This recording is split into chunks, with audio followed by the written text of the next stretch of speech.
Hello everyone, this is Venom Geek Media here, and I'm back after a extensive hiatus. Ugh. But I'll maybe be making some more videos now. I've got some more spare time, um, and more time to sort of think and reflect on things and come up with new ideas. So hopefully this will be the first of many more videos for me. Fingers crossed. I'm not promising anything. Um, because I'll just disappoint you. Anyway, today, I thought I'd do a little video about a ship that is very near and dear to my heart from Star Trek, particularly Star Trek: The Next Generation, um, and that is the Romulan Warbird D'deridex class. Now, plenty of people have made articles about this ship and reviewed it, and generally it's beloved by many a fan of The Next Generation and Deep Space Nine. I particularly loved it on my sort of. It always looked menacing. Like it went in terms of like ships that looked menacing from Next Generation. It went Borg Cube, and then D'deridex because it's just such a evil, menacing, predatory-looking ship. Even more so than the Klingons. And it's just a really elegant, beautiful ship, and I love its sense of scale. And now I can gush all day about this ship, and I would. But recently I ran a poll asking the community, the Trek Yards community, who they thought would win in a battle between a Romulan D'deridex and the Dominion battleship. Now, I knew what the answer was going to be before I posted it. It's a fairly obvious question, and that is the Dominion battleship. The Dominion battleship is far and away larger, just a bit, has more volume, more mass, and is a newer ship. We know that by an even Next Generation, the D'deridex is quite an old ship. And certainly we see that it doesn't seem to do great in the Dominion War. But the key thing that I noticed was people's reasons varied greatly. Some people said, yeah, it's a juggernaut, but as I've said, the Dominion battleship, it's newer, it's more advanced, it's more voluminous. And then there were others that actually were saying, well, actually, I cast doubt on whether the D'deridex itself is actually a behemoth. Is the D'deridex a behemoth of a ship? Is it, in Next Generation we're told a lot that it can overpower a Galaxy-class ship. And I'd like this to be the case. Maybe I'm wishing it to be the case. But a lot of people have said that actually that's probably just posturing. But yeah, well, Picard even admits it, that those ships are more powerful than his. So yeah, there's a lot of debate around actually how powerful the D'deridex is, and actually is it a bit puffed up in terms of how powerful it claims to be. Which is certainly a very Romulan thing. It would certainly fit with the lore of the ship. It would, it's that, because that's kind of the whole thing of Romulans, is they project themselves as very powerful. They punch above their weight, even though they're not that powerful, but they, always try to present themselves as very imposing. So it certainly fits with the whole Romulan approach. And certainly it's designed to be intimidating, but let's not pretend that it can't deliver on that intimidation. I think it definitely can. So really, I think key to understanding how powerful the D'deridex is two things. First, coming to a real conclusion on its size. There are two different sizes I've seen floating around. One's just over 1,000 meters, and one is 12,000 is 1,200 meters. I can certainly say out the gate that if it was just over 1,000 meters, then yeah, it likely isn't much bigger than a Galaxy class in terms of volume, and certainly in terms of power generation and weapons capacity, probably would only be a little bit ahead, if at all. Whereas I'd say if it's 1200, that is approaching the behemoth levels needed to convincingly destroy a galaxy class ship. Um, so yeah, there's also the juggling act between canon and non-canon, and I'm going to try and walk that line. I know people like Lore Reloaded generally say strictly canon and only pull in non-canon to help, but I have a lot of respect for the designer of the ship, and as someone who enjoys designing starships myself, um, I kind of feel like it is what the designer says rather than the effects people.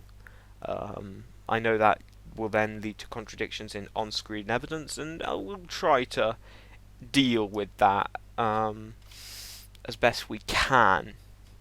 So firstly, let's first deal with the issue of, okay, how old is the D'deridex?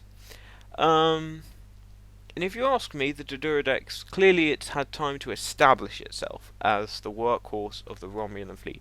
By the time we encounter it in Next Generation, it is clearly very common, almost ubiquitous, or seemingly ubiquitous. Of course, because we're dealing with Romulans here, I suppose we have to question everything.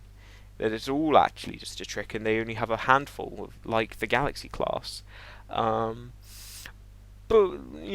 I feel like it seems common enough. We encounter enough ships of the class. Certainly, it outnumbers the Galaxy class. Now, so in order to say that, we then probably have to say that it's designed and built before the Galaxy class. This, I think, also makes sense. Now, of course, we have a big gap in terms of the Romulan design lineage. Sort of between the TOS era, which does that even count because it's basically one prototype, and the Next Generation era. So there's a lot to kind of fill in gaps. Certainly we can, however, fill in the gaps by comparing it to possible contemporaries, ships the Romulans were looking at the time. Now, I'm fairly convinced that as of the Tomed incident, the Romulans were using different ships. What they were, I don't know. You can find plenty of fan-designed ships for those sort of gaps. Certainly, I think it was smaller.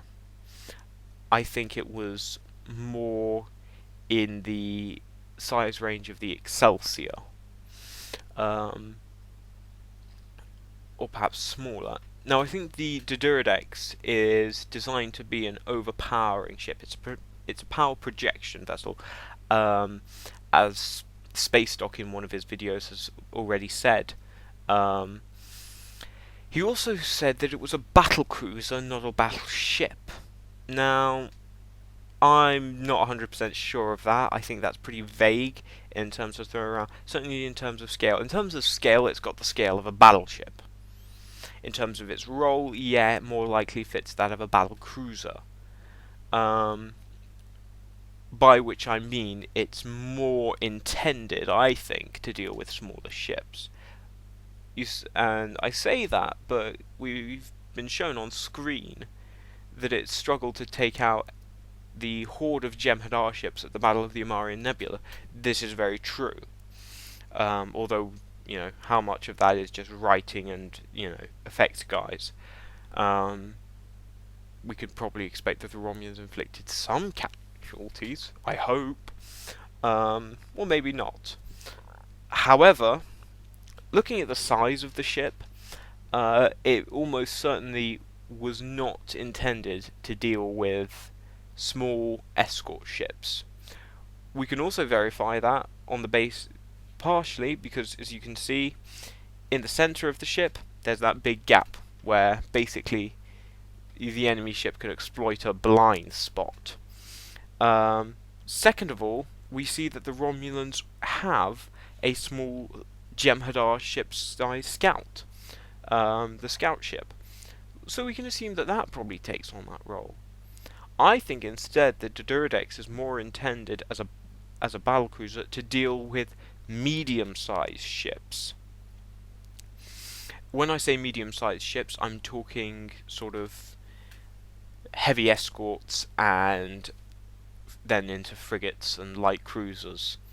So I'm talking about things like certainly up to the size of the Excelsior, um, all of the sort of the Wolf 359 ships. Um, Certainly those are going to be, if they were watching the Federation, those are the designs they were thinking of, and those are the ships that they were like, okay, yeah, we need to build a ship that can handle. The Federation are going to have numbers in terms of just sheer population and production. They're going to have the numbers advantage, right? So the Romulans are like, okay, let's have a ship that can deal with that problem, that can handle multiple ships at once. Again, Space Dock even confirms this. And again, if we look at what the designers say are the weapons ports on the D'deridex, it goes for wide arcs of fire. It's intended clearly to engage multiple ships at once. Not all of these arcs will overlap as well. Then it's not convergent arcs. So, for example, in Star Wars, the Imperial Star Destroyer, that has a convergent arc because you have sort of a cone of guns that can not only point to the side but also forward, which allows them to to kind of turn all their weapons forward and have a really powerful, basically double their firepower forward. Which is far more advantageous than what we had in the olden days with like ships of the line, where they could only fire to the side pretty much. But like I say, the D'deridex doesn't have convergent arcs, which suggests it's not trying to deal with one ship. It suggests it's trying to deal with multiple ships that will likely outmaneuver it. Also bear in mind the context of the time, what the Klingons have about. The Klingons are not in any way looking like they're going to be building a big ship anytime soon. The Voyager is still a while off. You're mostly looking at the sort of stand-in light cruiser in the form of the Cavort class, and the aged Katingas. Again, the Romulans probably won't have a numbers advantage, but they combat that by having a D'deridex which can take on multiple ships at once. In terms of deciding on what the armament is, there are some discrepancies. These little round bits on the different areas of the ship are confirmed to be the main disruptors. Torpedo launchers, now of course on-screen evidence shows that they also have a disruptor where the navigational deflector should be. Now, we all know that that's just effects guys being effects guys and not listening to the designers. And like I say, I'm going to take what the designers say. Also, I do have to reconcile what we see with the effects guys. We know that the Galaxy class is capable of using its deflector shield as a weapon.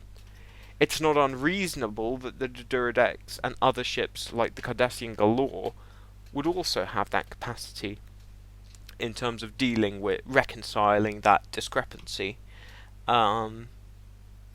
It's not impossible. And certainly I'd say upon encountering a ship like the Galaxy class, which is much bigger than the Romulans I think expected. I think they were expecting, the Federation to go with smaller, more numerous ships. I don't think they were expecting a size leap. So in terms of that, in terms of establishing how powerful the D'deridex is, I think it is more powerful than a Galaxy class. I think it would win in a fight against the Galaxy class. I don't think it wants to have to fight a Galaxy class. It's not what it was built for. It was built to deal with the Wolf 359 ships and the lighter Klingon ships.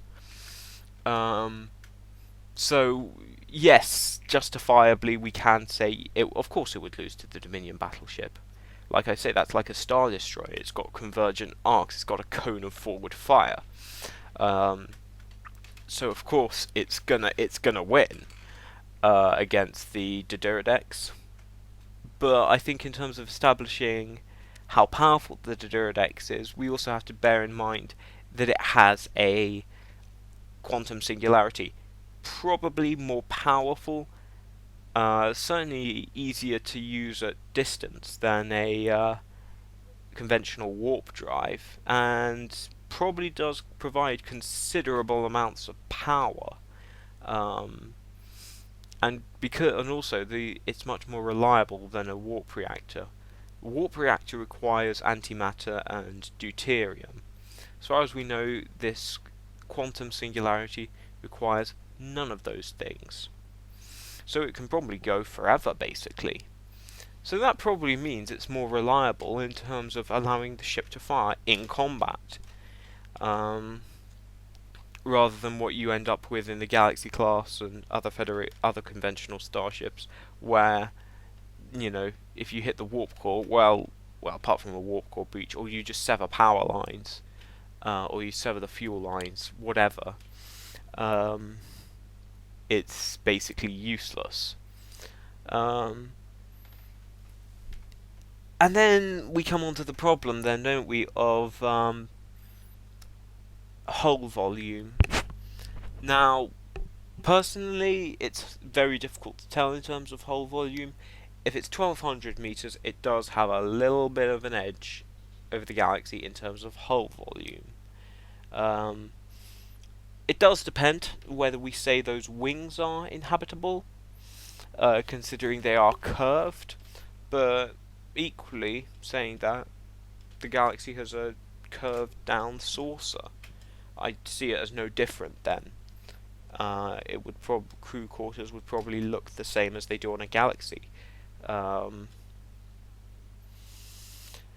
So ultimately, in terms of how powerful the D'deridex is, I think it's reasonable to say that certainly before the real juggernaut ships like the Borg Cube and the Dominion battleship rocked up on the block, and the more heavy combat anti-ship ships such as the Sovereign and Negvar class, which are much more orientated about taking out heavy battleships of their own tonnage.